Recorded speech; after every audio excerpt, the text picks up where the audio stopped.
This is even better than we could have imagined. After the Philadelphia 76ers entered the day as one of 4 remaining undefeated teams in the NBA, they produced a nearly wire-to-wire victory over the expected Eastern Conference contending Orlando Magic. After showing their ability to be resilient and battle back, they put together one just absolutely clinical victory over the Magic that I cannot wait to dive into. VJ Edgecombe looks like he should be Rookie of the Year right now. Tyrese Maxey looks like he should be a lock for All NBA. Kelly Oubre Jr. doing the dirty work and playing a huge part for this Sixers team. There is a lot to be excited about. So let's get right into things that I do want to start right off the rip. A 136-124 win by the Sixers. Well, the only lead that the Orlando Magic held in this game was 2-0 after the first basket there. From that point, the Sixers essentially kept this team at arm's length, and that is a quality I want to throw on the shoulders of Tyrese Maxey. It feels like that the unique characteristic of whenever this team needs a bucket, he is the guy that delivers it, has completely settled into him. That Maxey is a stone-cold killer. That this dude delivered the haymakers to put this game away,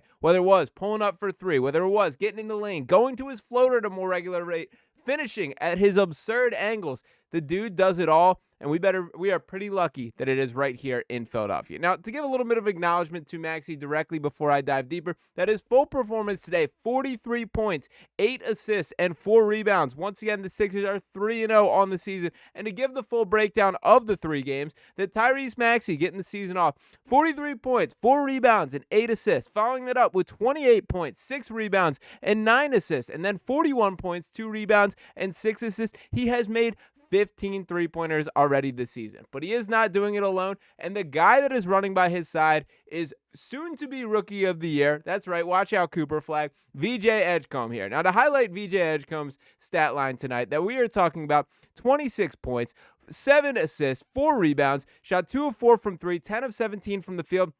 And the thing that just continues to stand out about Edgecombe is the dude is so fearless, man. And it is rare when you have a guy with his level of athleticism, because at the end of the day, and while we will see what he ultimately flourishes and grows into as a player, his defining characteristic and trait right now is just off the charts athleticism. But when that is the case with players, you typically do not see this level of basketball savvy, especially at this young age. VJ Edgecombe is making the right pass, connecting within the offense, defensively off the charts. I mean, blocking shots left and right tonight. The chase down blocks, he had one on Paolo Banchero, which was absolutely absurd there. The dude is the real deal by every single definition of it. And what I want to praise more so than anything is Nick Nurse is letting the dude cook. This is not a situation where they have VJ Edgecombe on a leash, where they have a minutes limit and are working him in, making him earn the opportunity. He is one of the best players, not only on the Sixers, but possibly in the NBA. And Nick Nurse is giving him every opportunity to prove this, that he entered the day tied for 3rd in the league in minutes per game, and followed that up by clocking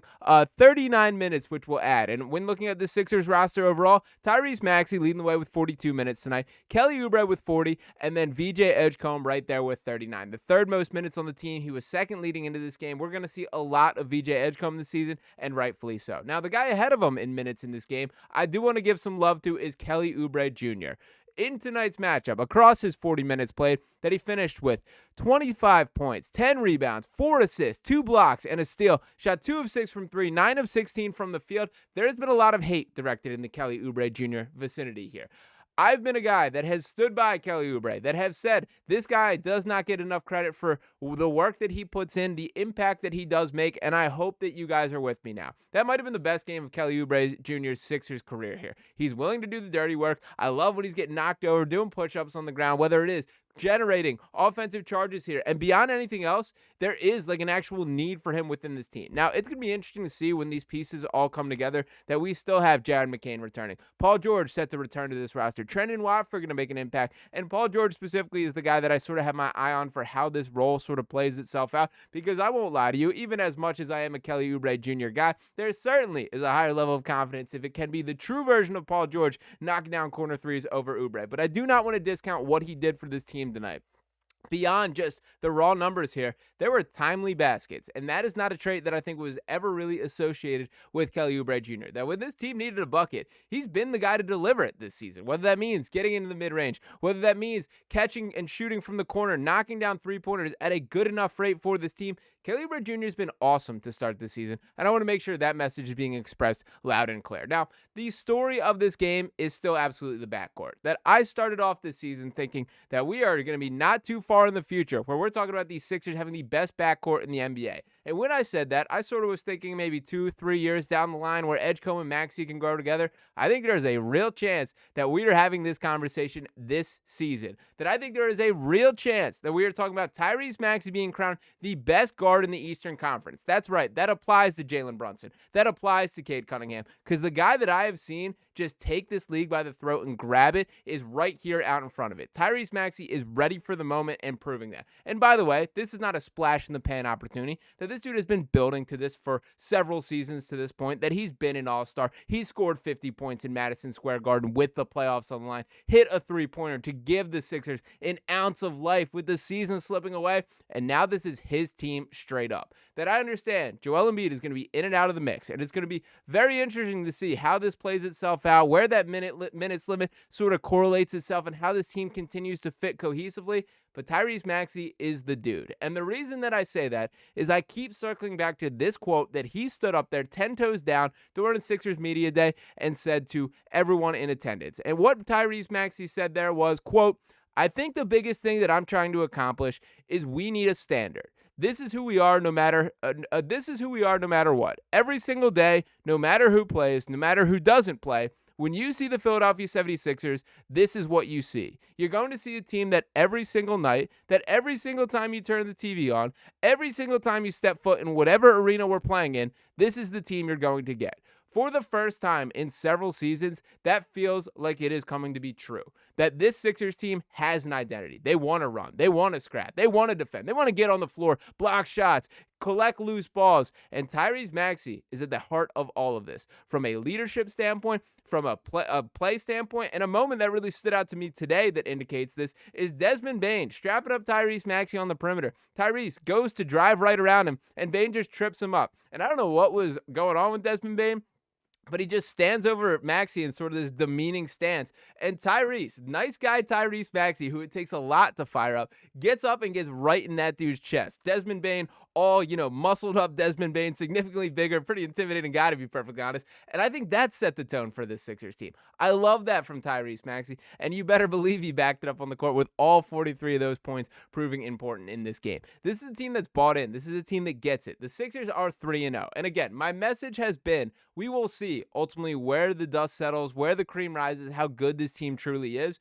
But this is a team that is worth buying into. They care. They compete. They try. They're going to work as hard as they possibly can, defend as hard as they possibly can, and that's going to result in a lot of victories for this team. That to just reference, in comparison to last year, which obviously we all know that everything that could go wrong did go wrong, that was as disastrous a season as could possibly be the case, but to reference the raw stats, that last season the Sixers needed 15 games to get their third win of the season. They went 3-12 to start the year. This season, it took just 3 games to get there. Their third win with a 3-0 start. And I do think it was incredibly important for this team to start hot out of the gates this year for a lot of reasons. For starters, obviously the wins matter, that you're building towards climbing up the standings, being in playoff contention, being in the spot that you want to be in at the season conclusion. But more than that, it's about the fan base buying in. It's about getting a look at this team is built to win, wants to contend, can actually produce results here, and also internally in that locker room, that for all the frustrations that the fan base can feel, you better believe those same thoughts are leaking into the walls of the locker room. They just saw that they've not only started 3-0, but taken down 2 teams that should be considered Eastern Conference threats and a Hornets team, which is no longer a pushover. That there's been a lot of takes about this Orlando Magic team being potential favorites in the Eastern Conference. That they took the big swing. They traded for Desmond Bane. They paired him with Paolo Banchero and Franz Wagner here. That they got all this young talent, the Jalen Suggs of the world, the Wendell Carters, the Anthony Blacks. You can go down the list of talented players that are on this roster. But I just watched the Sixers basically dismantle that roster from start to finish. And I understand the Magic didn't go away. This wasn't a blowout. This game was still relatively competitive to the end. But there was never really a moment where I felt that this game was swinging in the balance or hanging or there for the taking. The Sixers controlled that from start to finish against a very good basketball team. And it's time we start talking about the Philadelphia 76ers like they're a very good basketball team as well, because that is exactly what they are shaping up to be. So shout out to VJ Edgecombe for helping to make an impact on this overall roster. Shout out to Tyrese Maxey for leading the charge, taking that next step in production and leadership. Shout out to Daryl Morey for filling in the gaps, finding the Jabari Walkers of the world, bringing back the Kelly Oubres, Eric Gordon stepping in of all people and making making an impact, knocking out a couple threes tonight. And I will wrap up with a couple other final box score stats as I rip through this here. Drummond coming off the bench for 23 minutes, added 4.6 rebounds, thought he was just fine. Justin Edwards starting to work back in the rotation. Hunter Salas getting an opportunity at the end of that first half there. Not the best Quentin Grimes game with him fouling out, but you know what? He hit a game-winning 3 last game. We can give him a pass for the day. The point being, everyone has a role, everyone cares, everyone competes, and this shaping up to be a really damn good basketball team. So let's get excited about this Sixers team, and a 3-0 start is about as good as you could possibly hope for out of the gate. So let me know where you guys are all at in the comments. I am fired up, I am bought in, I am excited, and I am believing in this Sixers team, and I do hope you guys are joining with me along with the ride. The best way by doing so is by smashing the subscribe button to Sixers Digest right here. We got a lot more to get into. I want to talk more about the Jared McCain return that we did get some exciting news about today. There's a lot to get into. Paul George eventually returning as well. There's several storylines circling around this team, so make sure you're tapped in the best way once again by hitting that subscribe button below.